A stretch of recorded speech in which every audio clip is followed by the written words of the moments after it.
It's a new year and I have a lot of big projects planned on the channel, and in order to accommodate those projects, I've had to rearrange the studio a little bit and get it ready for all of these things that I have planned. So without further ado, let's go ahead and get started. What better place to start than the hobby room where all of the magic happens? And I've got my desk currently covered in projects, as you can see. Nothing has really changed here, but I do want to talk a little bit about my organization, because as you can see on the desk, I have a variety of stands set up. I have organized them pretty well. That is, I think, works for my flow. We've got a lot of our washes and everything over here, along with some colored metallics. All of my contrast paints are up at the top. In the drawers, I've put all of my tufting materials. Ooh, knocking over my projects. Whoopsie daisy. But I've got all my tufting materials in here, various styles, especially my gamer's grass, which I absolutely love. Makes it really easy to grab everything as I'm working on things. And as you can see, I do actually have a couple of projects really actively being worked on here on the table. In fact, you may have seen me stream some of these very, very recently. I've got my Oathsworn terrain. And one of the things that I want to do is I really want to up what I do with my projects. I want to go the extra mile and bring them beyond battle ready. And even with the terrain, I'm wanting to do that. And I saw recently on Instagram, somebody who had put tufts on this actual house where all the moss was. And now I've painted all the moss because I want to have it as a foundation color in case any of it peeks through, but I'm thinking of doing the same thing. And I may even do some on the trees, putting it around some of the stones that you see on here, which I just think would be really cool. So I really want to just do that kind of thing, really go the extra mile on my projects. And that's why I got some of these things set up right now. I also have been getting into model building and painting. And so I have invested in a little bit of learning. I want to just see how the techniques are used to do those kinds of things. And so I've got a couple of magazines and I've been reading through them. It's been great. Now, we do also have a couple more paints here up on the wall, as you can see, and that is where all my speed paints are, as well as my war paints, which now that I'm thinking about it, I'm gonna have to get more of these shelves.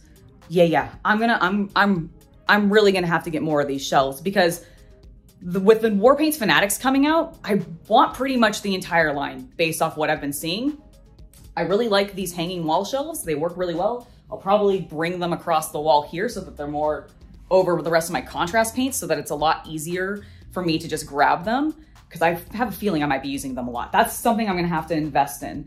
Now here we have the desk where I basically do all of my computer work, where the streams get set up, all that kind of thing. Nothing's really changed here. I have finally gotten an appropriate size keyboard for me. I have small hands and a normal size keyboard is just too big. And when I'm gaming, it kind of hurts my pinky after a while, going to shift to crouch or something in a lot of games. So with this new smaller keyboard, it just works so much better. I've also started lighting up the place. I have my D&D die that I've had for ages, but I had just it sitting up on a wall and it was never connected to anything to actually be able to light up again. I moved it down here. I have a little plug where I can just fit it easily. And now it just glows and I absolutely love it. And speaking of lights, we need to talk about this wall because I've rearranged my display wall quite a bit, actually. Now, it might look very similar to you guys if you watched the last studio tour, but the shelves are very different. Up top, you can still see that we have plenty of just knickknacks and a lot of things have been moved up there. In fact, a lot of the stuff that were on some of these lower shelves were moved up there because one of the shelves that I thought was very important and I had to have was my display for all of my scale models. Now, I'm sure I'm gonna outgrow this display very, very quickly, but we're not gonna talk about that. Below it, I've actually set up options for when I am doing new projects. I have a variety of my Tamiya kits, and some of these 4 in particular, my patrons and YouTube members will be able to vote on very, very shortly to decide which one I actually complete next. And I'm very much looking forward to that. So if you wanna get in on that vote and determine what I work on the channel, then please do feel free to join Patreon or become a YouTube member today.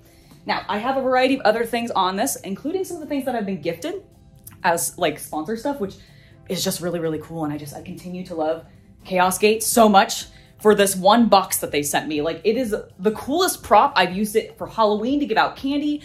I've used it as a display purpose. I love that inquisitional eye. It's just so cool.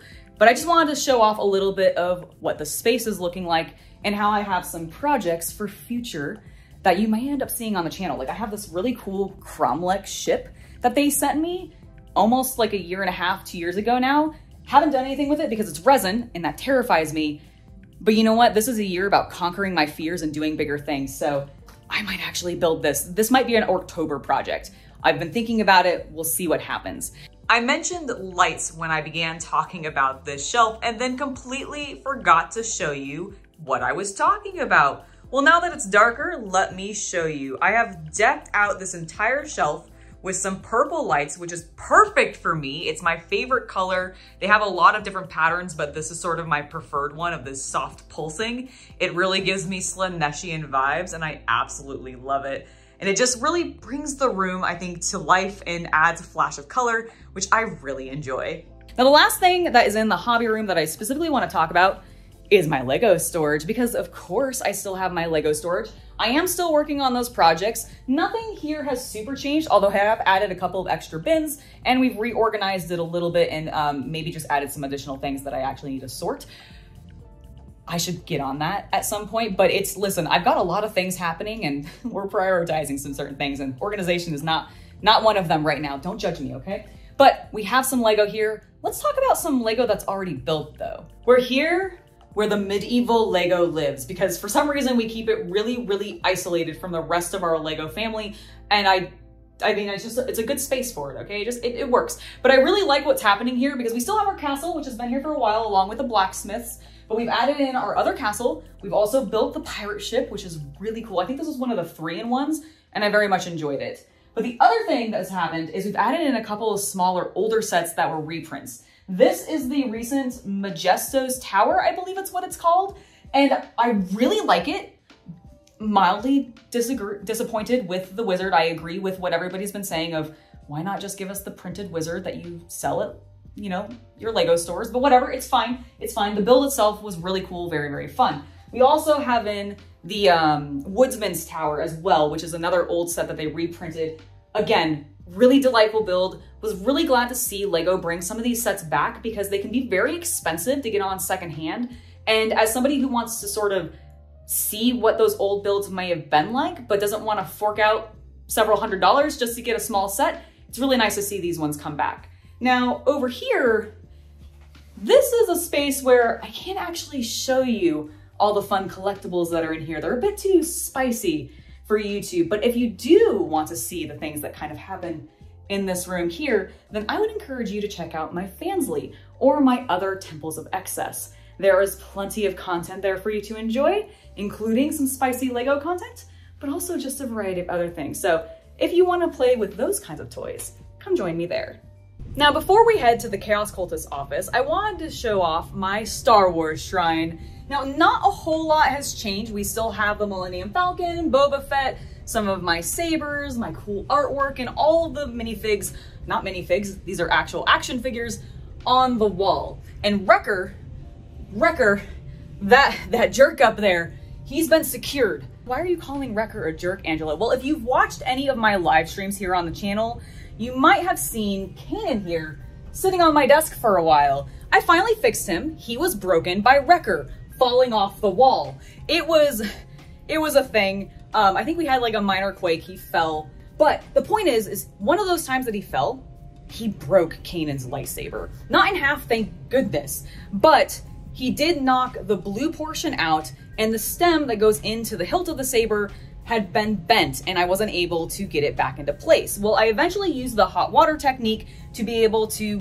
heat it up, reshape it a little bit, straighten it back out, and actually get him fixed up. So now he lives back in the shrine, but on the other side away from Wrecker, although Wrecker has been command stripped, so he's fine. He's stuck up there now. He's not falling down anymore. At least, I hope not. Now, let's go ahead and take a look at where the Chaos Cultist works. We're in the Chaos Cultist office where all of the editing happens, and I wanted to stick with our Star Wars and Lego theme by showcasing first all of our Imperial Star Wars Legos. I absolutely love this collection. It is something we've been working on over the last year that we've gotten into Lego, and I just really like how the shelf is looking. Plus, we have a bunch of our favorite AEW ladies with signatures on the side, which is always lovely to look at. Now, speaking of Lego, I wanted to continue with that because we actually have some Star Wars Lego plans in the future on the channel. And you can see some of that here and a bit more of it right there in a giant pile on the floor. And I've realized actually, as I've been in here showcasing and talking about and thinking what I want to say in this particular room about this particular space, how much we actually shove in to the Chaos Cultist layer. There's a lot. We've got all of the action figures, obviously, on the wall. We also have a bunch of signatures for all the wrestlers on the wall. There's even more art in signatures and action figures, like all up there. Like it goes almost to the full ceiling. It is kind of ridiculous how much we have in here. And then on top of that, we have even more action figures on this shelf. A lot of our Power Rangers, as well as some of our anime figures, as well as our Dragon Ball Z figures, which I absolutely love the Banpresto ones. They're really, really nice. And then we have even more wrestling action figures there in our AEW ring, which is just really cool. And then there's even more if you look just up there on the top of that shelf. I mean, like, we have put basically all of our non-Lego toys in this room, but then also still put a bunch of Lego toys in here too. I really do think we might have a little bit of a plastic crack problem. Like it does seem to be overwhelming our space, but you know what? At least we keep it pretty organized. Now, something that is still plastic, but also a lot of paper is all of our RPG materials. Now in these bins here that I've covered in stickers, we have a variety of unpainted, don't judge me, miniatures for Dungeons and Dragons. It's a lot of the original Bones 1 Kickstarter. If you guys remember, like way back when Reaper did their original Bones Kickstarter, we have so many of them just organized into these bins. And I think we even got a couple of the other ones too, actually, at least 2 and 3. But we also have all of our RPGs, so like all of our D&D books, some of the 5e expansions from Epic Encounters, which I would actually really encourage you to check out. They're fun little adventures and come with some cool miniatures. But over here, we have some also exciting things, Pathfinder and all of our old Warhammer RPGs. I almost said action figures, but they are not action figures. We have some of those upstairs. All of our old Fantasy Flight games, books for Black Crusade, Rogue Trader, Dark Heresy. We're missing a few books here and there, but we have almost a complete collection, and it is one of my favorite collections, which is why it sits right out here in plain view. Now, I think we have spent enough time. Oh, actually, oh my bad. We have one more thing to look at. We have this entire shelf of comics, which is my background. It's actually what I went to school for, if you guys were not aware. Sequential art major, woo! So we have a variety of comics for DC and Marvel here, along with some of our Sonic Lego, which is one of their newer brands, and I'm kind of intrigued by what Lego's doing with it. On one hand, I really like the original set that came out, where it was more of a display piece showing one of the, levels in the game. And then they started doing these like standalone things, which I thought are fine. They are lovely. They are thematic to the world, but I really expected them to go into more what they did with the Mario Lego sets and make them a little bit more interactable and make it feel like a game level that the kids get to play with. And I'm kind of disappointed that we didn't get that. I'd rather just have the displays, I think, instead. But regardless, this minor complaint about our Sonic Lego, well, not our Sonic Lego, but what Lego is doing with Sonic aside, let's go look at some more Lego. All right, we have exited the Chaos Cultist layer and we are now entering our gigantic living room. And thank God it is big because this is where the rest of our Lego is stored. Well, okay, not all of it, but a vast majority of the rest of it. Now here, you can specifically see all of the Star Wars Lego. And you might be like, Angela, why do you have a bunch of it on your table like that? Like, what's going on with that? Well, there is a reason for that. I can't go into all of the details, but it is an upcoming video that you'll get to see later this month.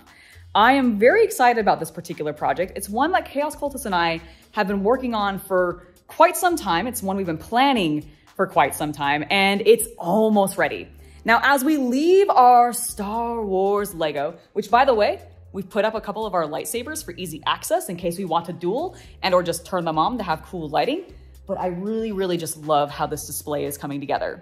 Now, as we circle around, you can see my kitchen where I do very little cooking because I'm lazy. You can judge me all you want. Here's also my living room where I do all of my planning. But here is where we're going to because we are coming over to this shelf. Now, you may remember when I very first moved into this space, this shelf has been here and it has changed so many times. It used to have all of our toys on it, all of our action figures. It slowly turned into being some of our maker projects that I've gotten from like Mark Rober and Kiwi crates, but it has turned in since then to being purely, basically just Monkey Kid, because the one theme in Lego that I have decided alongside the Chaos Cultist that we want to collect in its entirety is Monkey Kid. Because you see, I really love this theme. I think the builds, like we're gonna come in close. I love these builds, okay? Look at how cool they are. They are majestic. I really especially like these big ones. Like all of the boat, all of the, well actually, okay, technically that one there is Ninjago, but it's in the similar theme. But I really love a lot of the big things that they do. I love all of the mechs. Like all of here, I'm gonna get down. Look at all of these cool, just giant robots. They work as knights. You can probably use some of the larger ones as titans.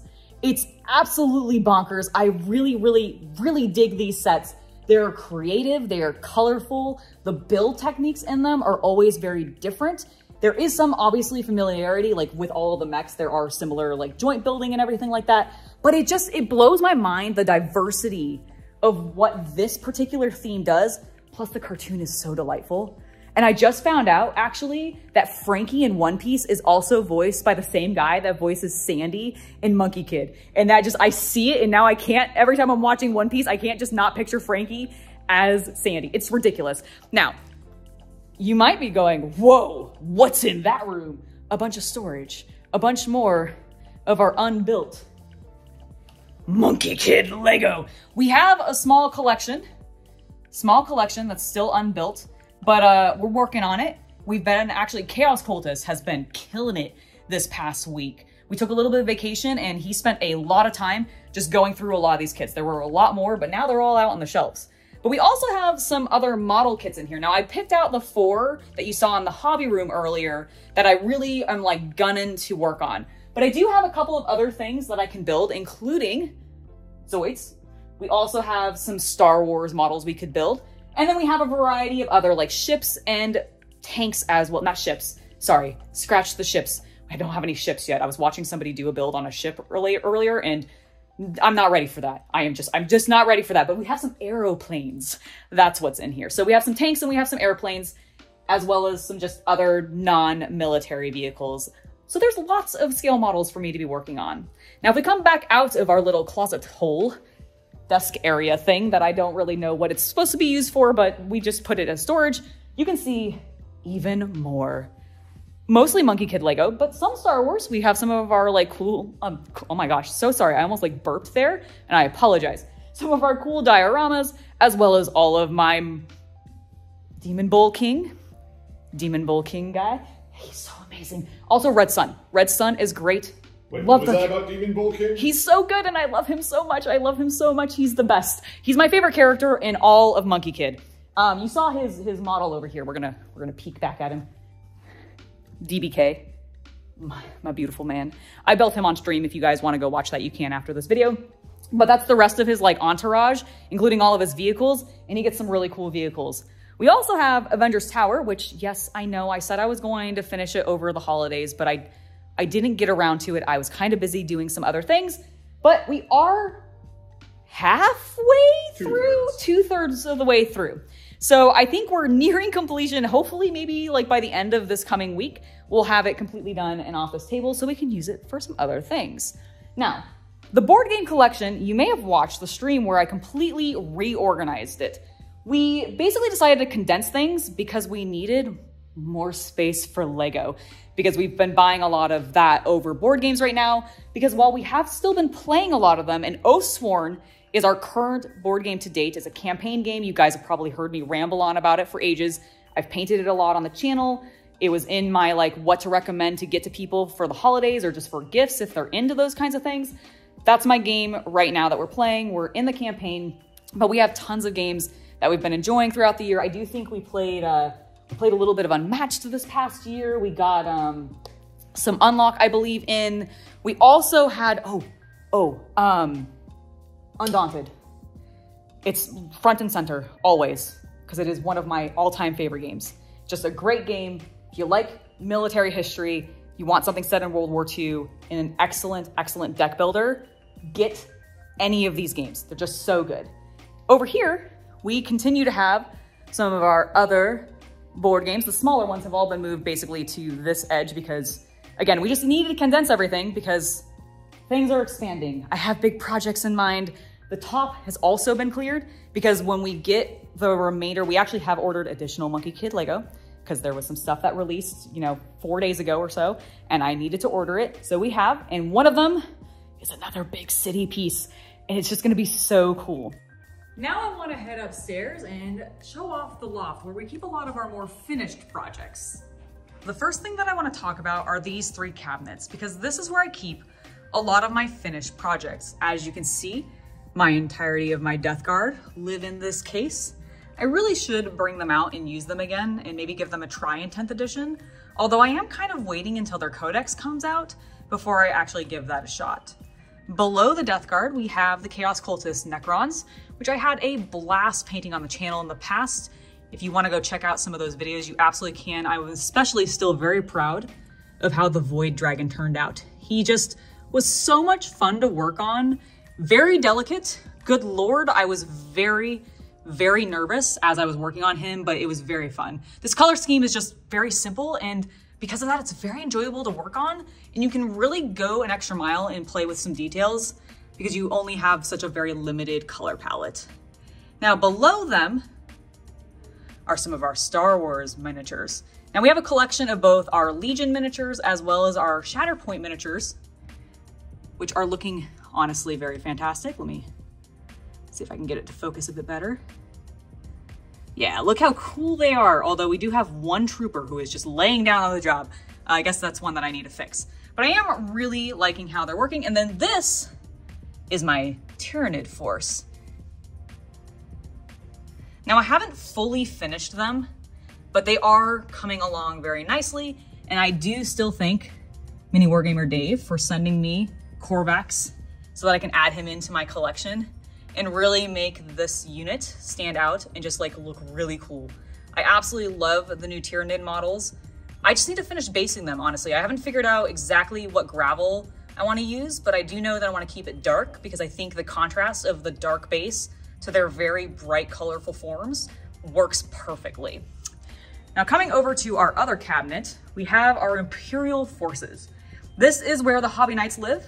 There's a massive collection of them. You can tell that we have changed the red and how we approach it many times over the years. And I just want to call that out as when you're working on projects, if you have a big army, don't worry so much if over time you notice small variations in how you're painting things. That's natural. You're going to improve, you're going to decide to do things differently. You may find better techniques in order to achieve the colors you're looking for better. And that's kind of what you see displayed here through our Hobby Knights. Now below we have a few more as well as some more of my orcs, which I do absolutely love, as well as some Eldar. Basically, this is where the Xeno and some of the Chaos live. Because you can see Abaddon, which I've painted on the channel, the Knight, which I've painted on the channel. Basically, I'm realizing this is a lot of the collection that I've painted on the channel, because basically all of these, except for maybe that Demon Prince, because that was actually not printed by me. Not printed, painted by me. Now below there, we have a few more of our Imperial Forces, including our Guardsmen, which I really like. The Ordnance, one of my favorite paint jobs that I did very recently. Well, not I guess very recently anymore, but very cool paint job. Also, love how that Grey Knight turned out. Just, he's so cool. I was so pleased to receive that model. It was very awesome. And then below, down here, we have some of our earlier models. These are from back when Chaos Cultist and I were playing in 5th edition. Older paint jobs, college age paint jobs, and I actually still really like the look of them. I think they turned out pretty gosh darn well, considering I was not the one that painted them. Actually, now that I realize that, I think some of our friends did those for us, because that was back before like I was really painting that much. Now here we have a variety of basically all of our other miscellaneous models that I painted through the years. including one that I took to competition and kicked butt with. There's my competition winner, that one with the burgundy and the gold. I really actually love how this model came out. Chaos Cultist, I thought, turned out very well as well, but he didn't have quite as much like of a pop of color. And I think that's what held him back in the competition. But I really like how both of them turned out. It was a fun competition at Games of Berkeley. Here we have a lot of our Underworld miniatures actually, and some of our Age of Sigmar miniatures, all of which are actually very early projects on the channel or even before the channel began, except for that knight. And that knight, actually I should take him out because I'm gonna need him for my Bretonnians. My Bretonnians, I'm so excited, you guys, for the old world. One of the reasons I even wanted to look through these old miniatures is because I'm prepping. I'm getting ready for old world. Oh, please focus. I'm getting ready for the old world and I needed to find him because I think there might be a few others in here that I can use. But that is essentially the full collection. Down here we have a couple more larger models that I've also painted over the, I mean, of course I've painted a lot of these, but I've really had fun with all these, including that orc bust. That's something I want to try to do a bit more this year. We've talked about projects and how I want to challenge myself. Well, busts are a way that I want to continue to challenge myself. Painting the orc was a huge amount of fun. I really love the techniques I was able to pull off with that. I used the grisaille technique and then just some contrast colors. With the new Fanatics paints coming out, I kind of want to use those on a bust and try doing it maybe a bit more traditionally, still using some of these techniques, but even enhancing those highlights further with the new War Paints Fanatics. So expect maybe some of that on the channel in the future. And then finally, the last couple of things that we have are actually, again, things that we have not painted, but that we actually bought from some friends for a future potential Skaven Guard army, actually. And that is my collection of painted miniatures. And now for the rest of the room. The rest of where we play games and also set up some of the larger projects, including my Lego city. This is the beginnings of it. And isn't it grand? It actually consists of a lot of Marvel, which is also why I picked up the Avengers Tower, because when it's done, you see what's happening here with these construction fellas. One, first of all, please look and just bask in the glory that is this joke that I made of this skeleton getting buried by this construction worker. Okay, just give me a nice ha in the comments to tell me that you loved my little skeleton joke. But I do have construction here to basically lay out where the Avengers Tower is going to be because I'm a nerd and I just thought that was clever and I really, really like it. Now, you might notice there is a panel over here on this table and you might be going, what is that, Angela? Well, I can tell you exactly what that is. That is another future project on this channel. And this is actually a very big one because Chaos Cultist and I have been planning and we want to do a terrain board. This is something I've wanted to do for literally years. We've had these terrain boards. It's an old fantasy board from Games Workshop. It has skulls, it has a hill. There's a lot of really cool details. There's 6 panels like this. Not all of them are the same. They don't all have hills and everything on them. And it creates a 6x4 table. And you might be going, hey, that's perfect for old world Warhammer. And you're right, it absolutely is. And that is my plan. We want to do a board that is multi-toned, that ends up being partially for Bretonnia and partially for the Tomb King. So a sand and plains split board. We have some really cool plans for this. The rest of the tiles are currently here because I'm going to be doing some testing on this first one, doing a Bretonnia one, which is what you'll see on the channel here upcoming. But I'm super excited for this project. It's one of the things that like I said, I've just been wanting to do this for so long, and now we have a really solid plan, and I just need to get materials and then get started. It's going to be so fun. Now let's talk about the rest of this room a little bit, because here you can see some of the display that I have, including one of my old world terrain pieces. We have the old tower. I absolutely love it. It's painted up and everything. Let me see if I can bring us a little closer, give you a little peek at it. Whoop, there we go. It might be backlit. We'll get some B-roll of it, but I really love the way that we painted it up. That's gonna end up on the terrain board. Not as a attached, fixture or anything like that, but I wanna set it up there eventually and just be like, look how cool it is. It feels like an old world board officially. We also have a variety of my Joy Toy action figures here, including the orcs, as well as the Infinity models that they recently sent me. And I have to say, very, very impressed with these Infinity models. One, they're super colorful, which I hadn't really realized aesthetically because I haven't seen too much of the actual art for Infinity actually, how bright and like colorful the world is. So really digging those. I also have a lot of McFarlane. I know sometimes you guys might think that I'm really biased specifically towards Joy Toy, and you're right, I am. They've sponsored the channel a number of times and provided me with plenty of beautiful plastic, but I do actually still like the McFarlanes. I specifically like the unpainted ones because I want to paint them. And one of these I will be painting on the channel this year. It's something that I've been putting off, but I have a lot of friends who actually do toy repaints and everything, and I'm going to be chatting with them and potentially doing something with one of these projects with maybe. Do you think maybe you have too many projects? You know what? That is...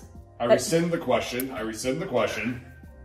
Okay, good, because I don't think so. I'm gonna just say no. No, okay. I don't have too many projects. I have not enough projects. In fact, well, there aren't really too many other projects here, but I do want to show off some of the other in prep that needs to be painted miniatures that are sitting up here, because while I did say that this was majority completed projects, it's not all. It's not all projects. What about all those cases beneath the tables? Those cases? Yep. And and those cases? Yep. Oh. Don't look at those. We're just gonna not look at those, okay? What we are gonna look at is some of our cool paper terrain, which I absolutely really love. It's great to play with. I think we've been playing with Shatterpoint using it, and it works really, really well. Additionally, there are some more Lego projects over here. I know we've been covering a lot of Lego, but it's been a big part of the project, and honestly, they do work really well for wargaming terrain. So you can use some of these things in your wargaming. It just gives you an excuse to buy some of the ones that you maybe really like, especially if you're into the Star Wars ones. Now, that is the rest of the room. I think we should go ahead and wrap things up. That has been it for my studio tour. I do hope that you guys got to enjoy looking around my house, seeing all the cool things that I have, hearing about all the cool projects that I have planned for the channel, and just getting to spend a little bit of time with me and seeing all the things that you too can get accomplished if you just keep yourself organized and motivate yourself to get things done. It really does help me, and honestly, I've just been enjoying the space and everything that I've been able to do. So thank you guys so much for helping support the channel, watching these videos, and just encouraging me to continue to build, paint, model, play with Lego, all of the things that I enjoy doing on this channel. Before I head out, I do want to give a final thank you, not only to my patrons, but also to my YouTube members. Thank you guys so much for putting in that extra support and making it so content really can continue on this channel. You guys are awesome, and I hope that you enjoy what's coming in 2024. I've been Angela, and I hope you all have a wonderful hobby night.